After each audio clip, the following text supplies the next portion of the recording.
After I got home, I had to walk up several flights of stairs, and I had 3 or 4 bags of groceries, so it really was not the easiest thing to do in the dark. My mom and I lived together, and it wasn't easy during the blackout because we had very few candles, and we didn't really know how we were going to even prepare our food. Well, some of the most vulnerable citizens we have in our community are certainly people with chronic health conditions, some of those people who are reliant on those home health care devices that are powered by electricity, seniors across the system, and even the very young. No electricity, and we immediately had close to 90 trains shut down. Some of them were in the stations, some of them were stranded in the middle of the tunnels. It is warmer, no question about it. And the evidence is that temperature records are irrefutable. Power was only out for a couple of days, and yet I figure that it probably cost the Ontario economy in that month alone about $1.2 billion in lost output. It just happened to fall at a bad time for us, and we're probably in the ditch for about 50 grand. I actually have a background in public health and nutrition and food safety, and I have a lot of concerns that actually there could have been some real risks to the public with respect to food safety. We actually had to cancel some cases that were not extremely urgent or emergent. If you figure that Ontario accounts for 40% of national output, then that would have subtracted for Canada about 0.5, about a half a percentage point in terms of growth in that month alone. Making sure that there's energy supplies for our children and the next generation, that's important.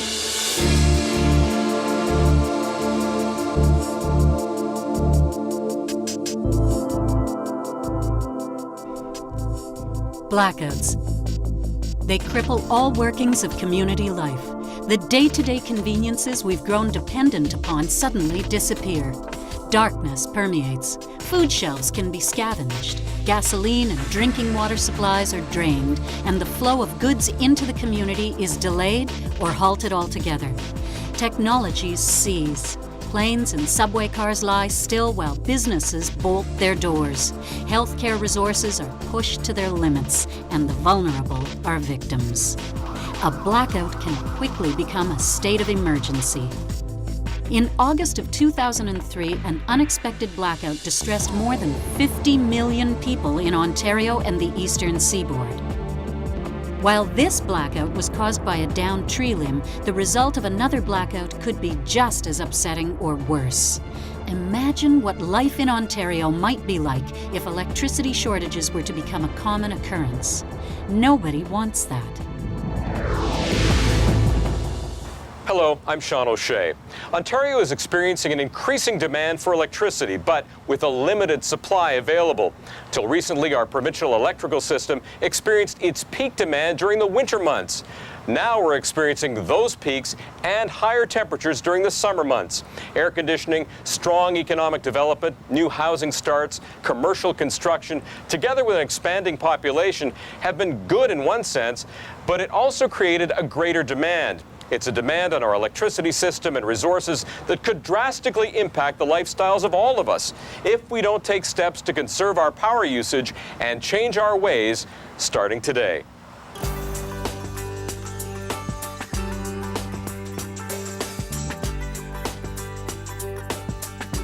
Peter Love is here with me today at a home in the Greater Toronto area. He has extensive experience in helping communities reach their energy conservation targets.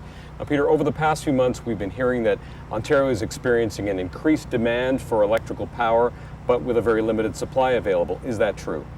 It is. I think it's important for people to realize that over the last few years, we really haven't built many new generation plants. There's a few that are starting now, but there was a 20-year period where very little got built, very little new transmission systems got built, and we really hadn't been doing much about conservation. So there is an opportunity now to move forward. We need new generation, we need transmission, and we need conservation. I remember historically in the winter months, that's when we in Ontario consumed the greatest amount of electricity. Now it seems like we're doing that in the summertime. What's the reason for the big change? Well, it's air conditioning in people's homes and people's offices, and we have now 2 million houses in Ontario have central air conditioners, half the housing stock. This is something that's a great change from 10 and 15 years ago when it was relatively uncommon. Most new houses are being built with central air conditioners. So on the hot summer day now, almost 40% of the electricity demand in the province of Ontario is for air conditioning, keeping stores, offices, and homes cool, and that was not the case 5 years ago. The SEER rating stands for Seasonal Energy Efficiency Ratio, and it's used to define the energy efficiency of a particular air conditioner. To put in a new air conditioner today and to put in a 13 SEER air conditioner from about a 7 or 8 SEER air conditioner, you see some significant savings. I'm looking at my hydro bill, and it refers to something called kilowatt hours. What does that mean? Well, that's the amount of electricity that you actually use. So a kilowatt, a watt is what a light bulb would be, a 60 watt or an 18 watt, or if it's energy efficient. So it's the amount of electricity that's being used in any one instant. So if you had something that uses 1,000 watts, that's 1 kilowatt, and if it was on for an hour, that's 1 kilowatt hour. Or more typically, if it was an energy efficient light bulb, it's maybe 15 watts, it's on for 7.5 hours, and that would add up to the kilowatt hours over the period of it. So it's the amount of electricity that you're using over a period of time. So the big issue here is kilowatt hours. The fact is that there aren't enough of them. Give me a sense of the supply versus demand equation here when it comes to kilowatt hours. The capacity of our electricity system is measured in megawatts. This is how much generating capacity we have at any one time. This concept of peak demand is very important for people to understand. We've got electricity, a lot of electricity during many other seasons of the year and many other hours of the year. It's those few hours during the summer, because we are now summer peaking, that's when generation is most critical. So then how much power do we need during the peak periods versus how much power is actually available? Well, we're able to meet supply and demand right now, and we haven't had a blackout or a brownout. We had one a few years ago, which people will certainly remember. That was from a system-wide problem out of the U.S. But there is enough. Our total demand last summer hit a maximum peak of 26,160 megawatts. So that was the peak that we had last summer. During the recent heat wave, we set a new record for electricity consumption. We peaked at 27,005 megawatts. That's over 800 megawatts higher than the previous record that was set in July of 2005. We've never seen that kind of demand on the system before, and hopefully we won't see it again for some time. But clearly the system was strained, and we had to ask people to cut back on their use of electricity during that day because demand was so high. So our base provincial electricity load has increased pretty dramatically. What's the reason for that increase? Well, our economy has grown. There's more people living here. There's more factories being built here. As I said, more air conditioning. We're using more electricity. All of us are using more and more electrical appliances. So all of this is adding up to an increased demand for electricity and an increased consumption. We're hearing a lot more these days about smart meters. Tell me what a smart meter is and why you think it's a more efficient meter than what we have in most of our homes right now. It's going to be a very important thing. It's going to go along with smart rates as well for homeowners. As I mentioned earlier, we have a lot of electricity in the evening. We have a lot of electricity early in the morning. Our peak times in the summer are from noon till 6 or 7 o'clock. That's when it's really expensive for us if we have to bring in power from the US. It's very expensive. Everybody else wants electricity then as well. So what the smart meters are going to be allowing people is to save money by not using electricity during those peak times, so that things that you could postpone to later in the day, washing your clothes or washing the dishes, do it after 8 o'clock. The electricity is going to be much less expensive. Right now, people are not getting that signal. To them, the price of electricity is the same throughout the day, so the smart meter is going to be a chance for people to save money by postponing when they do some of their energy-intensive activities. Okay, there's a challenge I think that you've put out to all Ontarians to reduce their individual consumption of electricity. How does somebody do that? Well, there's lots of ways, and we're going to talk about some of them, and our challenge is a 10% reduction. It's something that the provincial government has set as their own target for their own buildings, to reduce their consumption by 10% by 2007. There's lots of things that people can do around the house, and I think that we're going to talk about a few of them. By and large, I'd say that there's two general categories of opportunities. There's things that don't cost anything. It's just wise use, turning off lights, turning off computers, turning things off that you don't need. Then there's another category of opportunities where we make a small investment in better technology, a light bulb, a programmable thermostat, a timer, an Energy Star appliance, a more energy efficient house. So there's two categories of opportunities. Two categories of opportunities, but are you only asking individuals to try to conserve more power, or is this a challenge you're putting out to businesses as well? Well, it's businesses, government, it's institutions, it's everything. In Ontario, we have a relatively balanced electricity system. About a third of the electricity is used by people in their homes, about a third used by office buildings and retail and institutional organizations like hospitals and municipalities, and a third used by industry. So we've got programs underway in all three sectors, and I think it's important for people to know in their homes that the City Hall is doing their bit, that their hospital is doing their bit, the school, the retailer, the office building, the factory.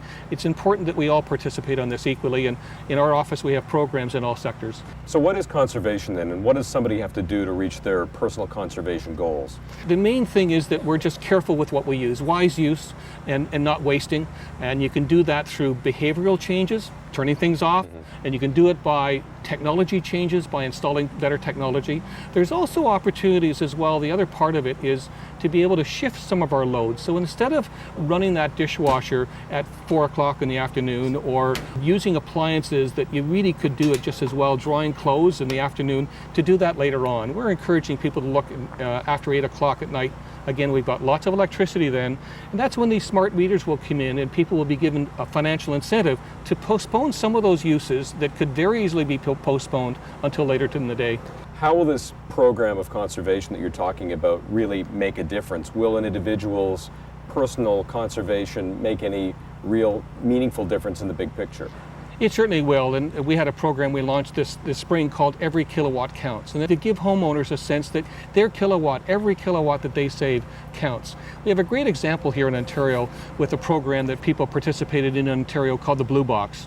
People's individual actions by recycling one bottle, does that make a big difference? No, but thousands of people, hundreds of thousands, millions of people across Ontario participating in the program, that makes a difference. So that's why the focus of our CAN, we called it, is every kilowatt counts. So we all need everybody to participate. We're at the home of Anthony and Lindsay Signorati, and we're going to discuss with them their opinions about electrical supply in Ontario and what they have done to conserve. Anthony and Lindsay, what are your opinions about the current situation with power in Ontario right now? Well, Sean, we're very concerned. It's very clear that there's not enough electricity to go around. The blackout of 2003 made it very clear that we can't do without. So it's up to us to really take some action to get that done. And to be honest, we really weren't that conscious of how much energy we were using. We weren't watching whether we were leaving our computer on or the lights on. But after the issue was raised to us, we realized it was a really serious one. And it makes you realize, I think, that every individual needs to take a little bit of initiative and try and do their part, because it will make a big difference on the whole. Now, does money talk here? Are you guys concerned about the rising costs of electricity in Ontario these days? Sure, ultimately money does talk in this situation. It's not the bottom line, but it would be nice to know that things we do make a real difference in terms of our budget. I think people are frustrated because they have no control over the cost of energy. It's rising, it's getting higher and higher, but looking at some research, it's comforting to know that we can do a small part that will actually affect our pocketbooks. So Peter, what do you think of what this couple is doing, and are their concerns valid? Very definitely, and I think it's very important, and what they touched on in effect is that there's two parts to the electricity bill. There's the rate and how much it costs per kilowatt hour, and there's how much you use. It's like going to a gas station. There's not much you can do about the cost of gas. It's the cost of gas, but what you can do something about is how much gas you buy. And I think people are beginning to look at their electricity bill a little bit more carefully now and saying, yeah, what can I do about how much I use? You know, the price per unit is the price per unit. So I'm really encouraged by some of the things they're doing. So Anthony and Lindsay, let's go on from there. What are you doing to try to conserve power within your home? Well, I think there's a few simple things. We can raise our air conditioner by 1 degree.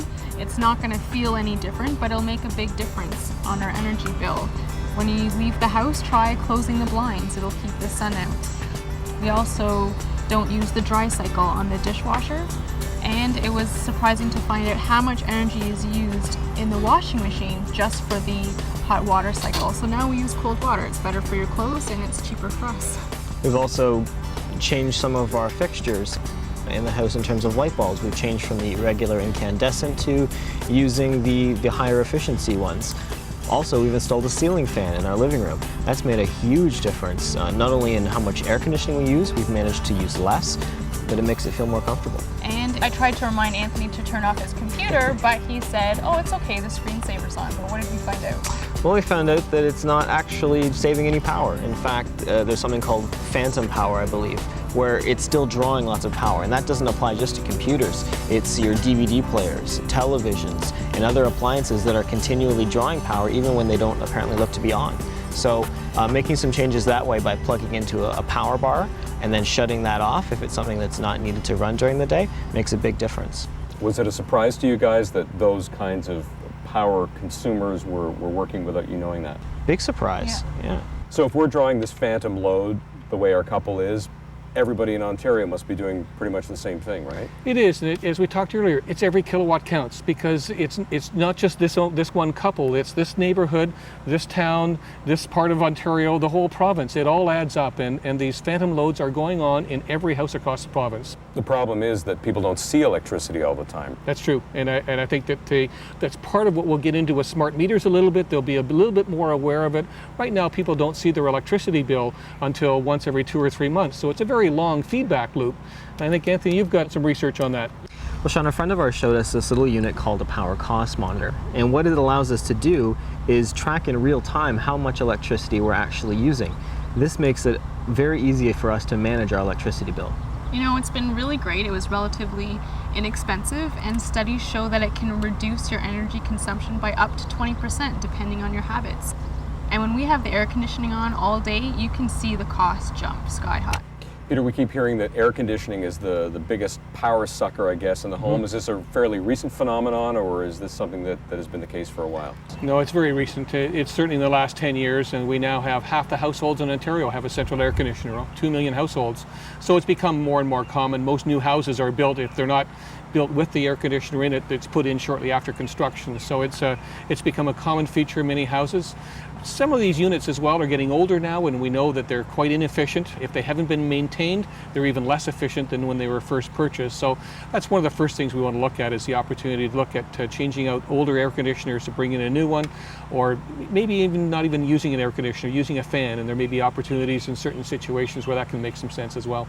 I think a lot of people don't want to have to suffer through a long, hot summer. I mean, what's the best way for people to try to manage the temperature inside their house so that it's still comfortable? Probably the best thing is the programmable thermostat. And I know you guys have one in your house, and people typically think about it for the winter to lower the temperature perhaps at night when they don't need it so hot and so cool in the house. But to use it in the summer is really important as well, so that when the two of you work, when you're away during the day, you can let the temperature of the house go up a little bit and then have it automatically come back down again.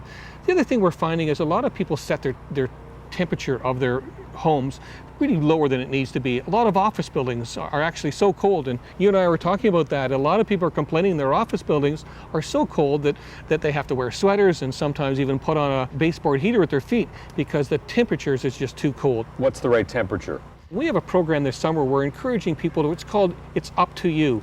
Whatever the temperature was before, raise it 2 degrees. You're going to save a lot of energy, you're going to save a lot of money, and a lot of office towers downtown, you're actually going to be more comfortable. So for a condo owner or somebody who lives in an apartment, somebody who has a room-size air conditioner as opposed to a central air conditioner, how do some of these tips apply to them? Well, again, some of those room air conditioners can be quite old, and again, they never get serviced, we know that. And taking that old one back and getting a new one can have tremendous savings. The technology has really improved in those room air conditioners, and a new unit that you buy now would use less than half the electricity that you'd be using in an older unit, especially if it hasn't been maintained. And as I said, these units don't tend to get maintained. There's also an option for consumers called Energy Star appliances. What are those about? It's a very simple way for anybody to know that this is an energy efficient product. It is only allowed for products that are in the top quartile. That means that they're they're in the top 25% of all units in that category. So every appliance in Ontario will have an EnerGuide rating that'll show how efficient this unit is compared to the best, compared to the worst. And you got to think about it a bit. You got to see where it is. When you see the Energy Star, that's your symbol of something that is pre-approved as being really energy efficient. So that's the easiest thing to do. You see Energy Star, you know it's good. Let's take a tour around the kitchen and look at the appliances, and let's start with the fridge. What should somebody be concerned about with the fridge? Refrigerator is something where the technology has really improved greatly over the last 10 and 15 years, and so older fridges use a lot more electricity than the newer ones. What we're also very concerned about is that sometimes people will buy a new fridge and put the old one downstairs and put a bit of beer in it and a bottle of wine or two, and those older fridges then use a lot of electricity, and that's something we have a program that we've just launched to encourage people to retire those old fridges out of their basement because they really are energy hogs. Peter said the refrigerator can be a real energy draw. How do you think about the use of the refrigerator as a result of what you're doing? I'm a big culprit there. It's something I do is when we're working in the kitchen, I open the fridge, I take something out, and I go to the counter and the fridge is still open. I have to be very conscious to just close the refrigerator as soon as I can. A lot of energy is wasted by just having it open for absolutely no reason. So when you use it, close it. The other big appliance in the kitchen, of course, is the stove. I have to imagine that that's a pretty big user of electrical power as well. It is, and the technology hasn't changed that much. I mean, it's basically a heating element. The interesting thing about stoves is that there's other ways to cook food, and almost everybody has a microwave now, and microwaves use about a quarter of the electricity that would be used in a stove, so something that can be cooked in a microwave. The other technology that we all maybe haven't used as much, but I was in Windsor the other day and I saw a cookbook for crock pots, and cooking with a crock pot can use much less electricity than cooking in a stove as well, and it doesn't have the high temperature, doesn't heat up the kitchen, so it's great during the summer as well, whereas when you turn the oven on, you know, it heats up your whole kitchen and makes the air conditioner work that much harder. And if you don't have a lot to cook, you could use your electric frying pan instead of frying pan on the stove, or consider boiling water in your kettle, in your electric kettle, rather than boiling it on a pot on the stove as well. Why is a microwave a more energy efficient way to cook your food than the conventional stove or oven? Well, it's just a whole different process, and instead of using heat, it's using electromagnetic fields to do it. It's a technology that we've all seen for a while. It's magic to a lot of people, but it works really well. I mean, it's not that you want to do a roast beef dinner in your microwave, but there's a lot of things that can be done very efficiently in a microwave. So I think, as Lindsay was saying, I think the important thing is not to overuse a bigger appliance. If a smaller thing will do, like boiling water in a smaller pot, that's always a better thing to do, and to try to use the right size appliance for the right sort of meal you want to cook.